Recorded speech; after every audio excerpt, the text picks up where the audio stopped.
एक विपरीत होईल भावा आणि बहिणी दोघा जणांचा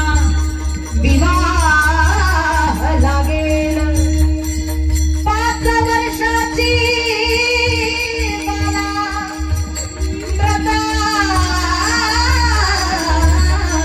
मागेल 6 वर्षाची झाली गर्भीण झाली आदिशक्ती जीवानी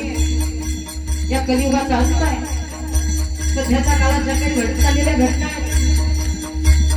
या आपल्याला खऱ्या अर्थानं लयात घेणाऱ्या या खऱ्या अर्थानं या कलियुगाच्या चाललेल्या घटना आहेत